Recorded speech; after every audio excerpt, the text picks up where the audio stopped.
നമസ്കാരം. ജ്യോതിഷ പങ്ക്തിയിലേക്ക് എല്ലാവർക്കും സ്വാഗതം.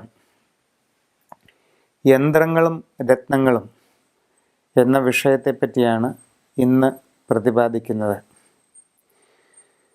വിവിധ ഉദ്ദേശ്യങ്ങൾക്കായി താന്ത്രികമായ യന്ത്രങ്ങൾ എഴുതി പൂജ ചെയ്ത് ദേഹധാരണം നടത്തുന്നത് പൊതുവെ നൂറ്റാണ്ടുകളായി നമ്മുടെ നാട്ടിൽ നിലനിന്നു വരുന്ന ആചാരമാണ്.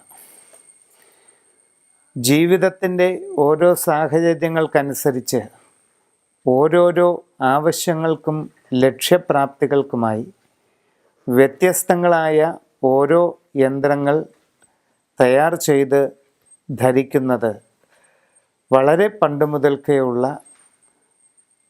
നമ്മുടെ നാട്ടിലെ ഒരു ആചാരം തന്നെയാണ്.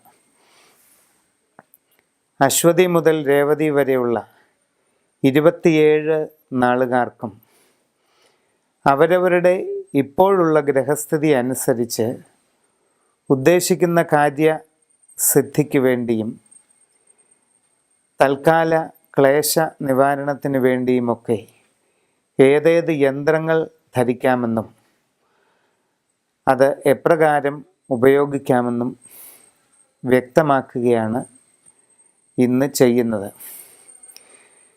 യന്ത്രങ്ങൾ ധരിക്കുന്നതിന് സാധിക്കാത്തവരോ അത്തരം ആചാരാനുഷ്ഠാനങ്ങളിൽ ഉൾപ്പെടാത്തവരോ ആയിട്ടുള്ളവർക്ക് വേണ്ടി ഇപ്പോഴത്തെ അവരവരുടെ നക്ഷത്രത്തിൻ്റെ ഗ്രഹസ്ഥിതി അനുസരിച്ച് ഏറ്റവും ഫലപ്രാപ്തി നൽകുന്ന രത്നക്കല്ല് ഏതാണെന്നും അതിൻ്റെ ഉപയോഗം എപ്രകാരമാണെന്നും കൂടി ഇതോടൊപ്പം വിവരിക്കുകയാണ്.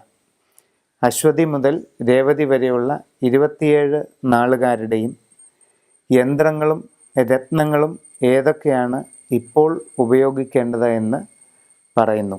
ഭരണി നാളുകാർക്ക് അപ്രതീക്ഷിതമായ പല വിഷമങ്ങളും സാമ്പത്തിക ബുദ്ധിമുട്ടുകളും ആരോഗ്യപരമായ പ്രശ്നങ്ങളും കർമ്മമണ്ഡലത്തിൽ പല വിധത്തിലുള്ള വിഷമസന്ധികളും അനുഭവപ്പെടാൻ സാധ്യതയുള്ള ഒരു കാലഘട്ടം തന്നെയാണ്. ഇങ്ങനെയുള്ളവർക്ക് അവരുടെ കർമ്മമണ്ഡലത്തിലെ എല്ലാ പ്രയാസങ്ങളും ദൂരീകരിക്കുന്നതിനും അവരുടെ തടസ്സ വിഷമതകളെ അകറ്റി മനസ്സിലാഗ്രഹിക്കുന്ന ലക്ഷ്യങ്ങൾ സാധിച്ചെടുക്കുന്നതിനുമായി മഹാസുദർശന യന്ത്രം ധരിക്കുന്നത് ഏറ്റവും ഉത്തമമായി കാണുന്നു.